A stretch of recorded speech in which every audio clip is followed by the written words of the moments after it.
बात वक्फ बिल को लेकर मुस्लिम पर्सनल लॉ बोर्ड के प्रदर्शन की, जो आज देश की राजधानी में हुआ।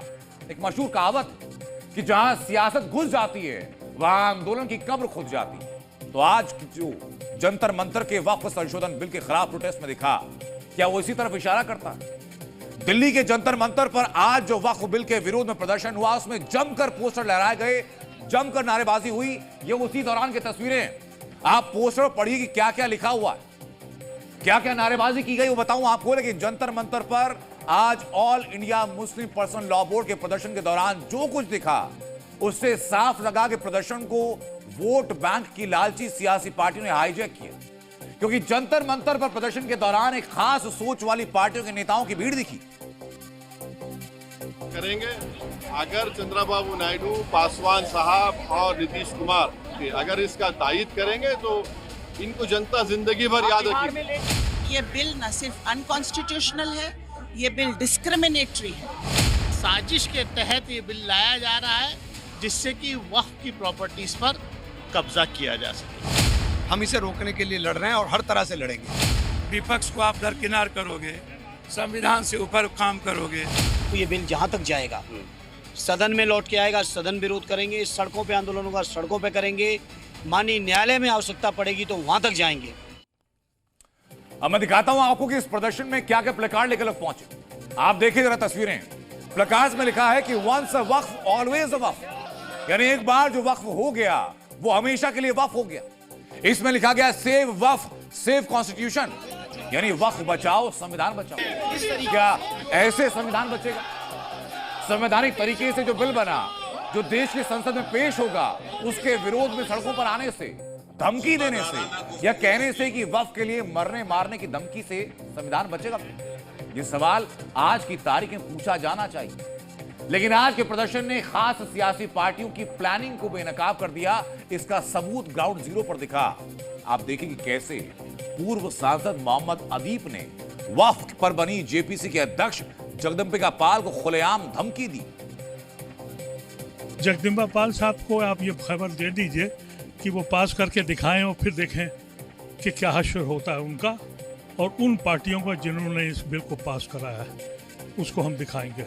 अब कदम जितना भी डेमोक्रेसी में जो हमें इजाज़त है कॉन्स्टिट्यूशन के तहत, वो सब करेंगे और पहचानवाएंगे कि ये इसमें से बेईमान कौन लोग हैं और इसमें मतलब परस्त कौन लोग हैं। अनकॉन्स्टिट्यूशनल है ये बिल। वक्फ की जायदाद को बचाने के लिए, एनक्रोचर्स को निकालने के लिए नहीं, ना उसकी इनकम को बढ़ाने के लिए, बल्कि वक्फ की जायदादों को खत्म करने के लिए, मुसलमानों से उनकी मस्जिदें, दरगाहें, खानखाहें, कब्रिस्तान को छीनने के लिए इस तरह का प्रोविजन उसमें रखा गया है। तो इनकी नीयत खराब है और ये चाहते हैं कि देश में और दूरियां बढ़े दो बड़े समुदायों में। देश की राजधानी में आज ये पूरा हंगामा, ये सारी नारेबाजी वक्फ बिल के विरोध में की। और कहा यह भी जा रहा है कि जो लोग अब तक वक्फ की अरबों की प्रॉपर्टी पर कब्जा करके बैठे हैं, उसी के जरिए करोड़ों रुपए कमाते हैं, उनका खेल खत्म ना हो जाए, इसी के लिए पूरे देश के मुसलमानों को भड़काने की कोशिश हो रही है। लेकिन मुसलमानों के बीच से ऐसी आवाजें भी हैं जो ये दावा कर रही है कि वक्फ के विरोध को पॉलिटिकली हाईजैक कर लिया गया है। सुनिए जरा। ये बिल वापस नहीं लिया जाता है तो हम पूरे देशव्यापी अभियान छेड़ेंगे। इसी तरह के प्रोग्राम हर प्रांत के अंदर, हर कैपिटल सिटी में होंगे। तकरीबन तमाम ही पॉलिटिकल पार्टी के लोग, सीपीए यानी लेफ्ट पार्टीज के पूरे लोग थे, इसी तरह समाजवादी पार्टी, कांग्रेस पार्टी और उसके अलावा जेएमएम, उसके अलावा यानी आपके टीएमसी, इसके अलावा आरजेडी, सब पार्टियों के लोग आए थे। पटना में, उसके बाद विजयवाड़ा में बहुत बड़ा प्रदर्शन करेंगे। मुस्लिम पर्सनल लॉ बोर्ड अपने असल मकसद से भटक गया है।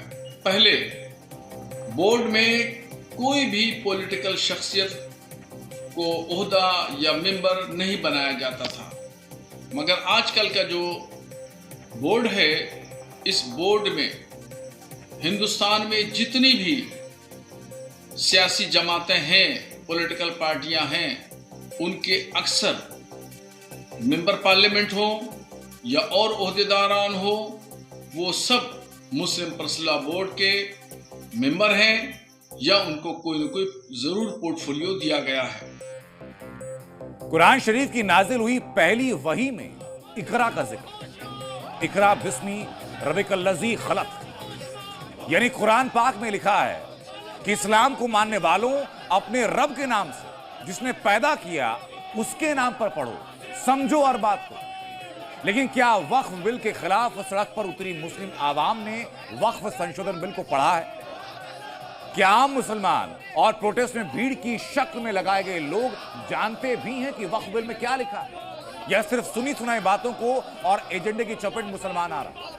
इसी सवाल के जवाब पर एक डीएनए टेस्ट जरा। तो वक्फ बिल का पता है आपको किस तरीके से जो विरोध हो रहा है? नहीं सर, मुझे ज्यादा जानकारी नहीं है सर। आपको जानकारी है? आपको जानकारी है? आपको पता है वक्फ बिल के बारे में किस तरीके की दिक्कत है? आपको मालूम है? नहीं। संवैधानिक तौर पर इस बिल का विरोध होना चाहिए, वरना हमारी ना मस्जिदें बचेंगी, ना हमारी दरगाहें बचेंगी, ना हमारे कब्रिस्तान बचेंगे, और जो प्रीमियम प्रॉपर्टीज हैं वक्फ बोर्ड की वो अपने चंद उद्योगपति कॉर्पोरेट घराने को दी जाएंगी।